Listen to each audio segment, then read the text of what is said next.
Money is not free speech. Money is not free speech.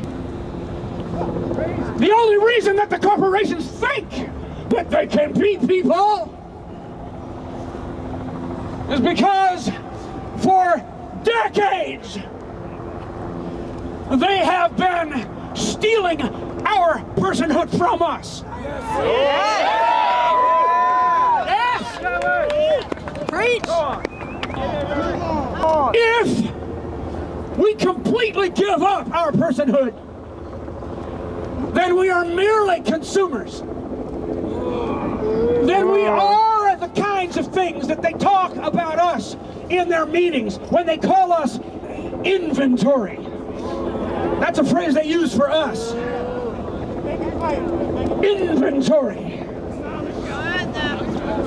They methodically take our souls out of our bodies and they reduce our bodies to a quantifiable series of desires that will buy certain products from them.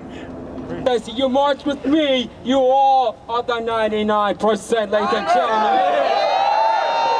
And let me tell you something, the 1%ers, we're gonna lay the smack it down on your candy asses.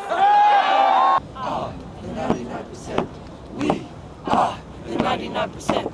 We are the 99%. We are the 99%. We are the 99%. We are the 99%. Mic check, mic check, mic check, mic check, mic check, mic check. Thank you once again to Reverend Billy and the Stop Shopping Choir, unemployed receptionist who saw that some organizations were putting out a call to mark the 2-year anniversary of Citizens United. Yeah, exactly. And we should have had a funeral.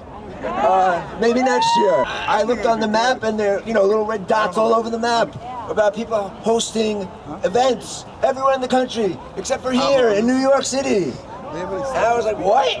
I mean, I've been working with Occupy Wall Street since day one, September 17th. Well, I guess that's not really day one, but you know what I mean.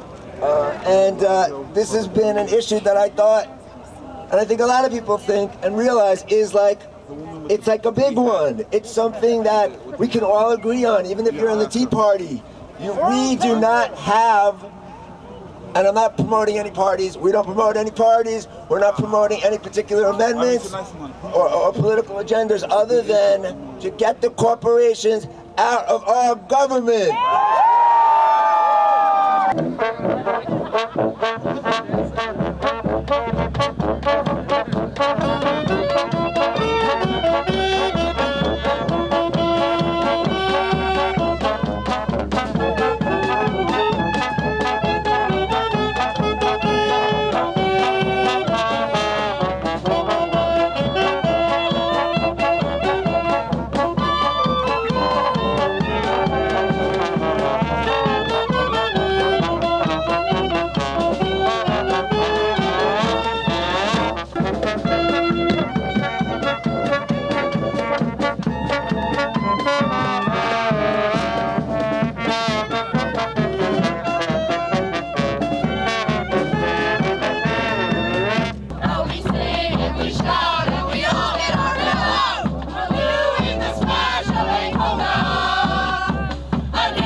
We have a public financing of public campaigns in New York City. And that has a great impact on democratizing our elections, on making sure that anybody that wants to run and can be competitive. Though our city laws here in New York City related to campaign finance are actually jeopardized by recent Supreme Court rulings. Who? Citizens United and others.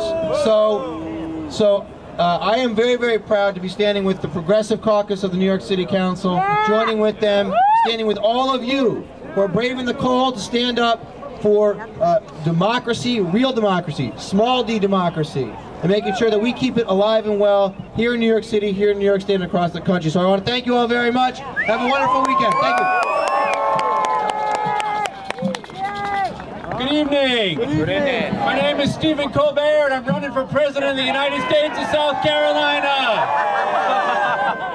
I think everybody knows that what we need in a president of the United States of South Carolina is someone who is bought and sold by corporate America. Somebody who can raise unlimited amounts of money from Walmart, from Goldman Sachs, from Target, from you name it corporations, to buy and sell offices and elect the candidates that they believe would serve corporate America. It's pretty silly. It makes for good late night television. Everybody knows it makes for bad democracy. So, in real life, I'm Brad Lander. I'm very proud to chair the Progressive Caucus of the New York City Council with Melissa Mark Viverito, and we've got a great group of council members, including Steve Levin and Jumaane Williams. We are the 99%! We are the 99%! We are the 99%! Yo, so I wasn't really surprised about this decision, because if you think about it, the decision explains all of the major policies of America. Their foreign policy with oil in Iraq, what they do with people here and poor people. Everything says that they believe corporations are equal to people. So what America did is show their ass to the world in this decision 2 years ago. That's all they did. But we got to take it back. We got to cover that booty up. We got to let everybody know that we are not as crazy as these judges and these elected officials to think that corporations are people. There's nothing that could be more insane than saying corporations are people. So what America has said is that we care more about what happens to corporations, more about who makes money than people who live. We're all about trickle-down economics. Well, it's time to trickle up, baby. It's time to get that money to the people and trickle back up. And I got something to say to the mayor, to the governor, and all of America. It's cold and we got 300 people out here. Wait till spring, baby. Wait till spring. All day, all week, occupy Wall Street. All day, all week, occupy Wall Street. All day, all week, occupy Wall Street. We're going to have some women speak now. A decision way back in 1819 declaring that corporations will not be the public creations we intended, subject to our instruction, but private entities, essentially beyond the people's authority.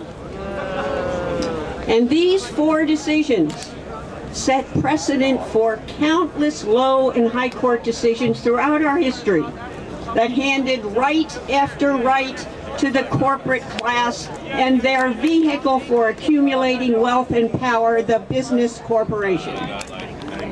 That's how the corporation became the governing tool of the 1%. A lump of coal, drop of oil, and bubble of gas for a corporate economy of endless more. Endless more production and consumption, demanding endless more energy. So here's to occupiers and people everywhere engaging this critical struggle to roll the chariot wheel beyond the tyranny of a property minority and toward real democracy.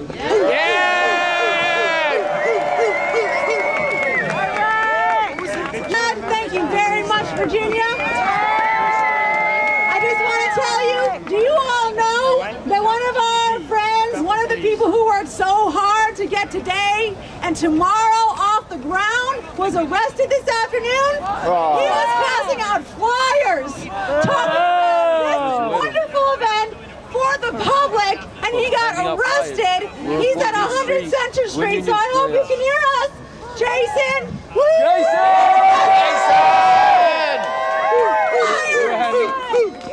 Jason from these. God bless America. Yeah.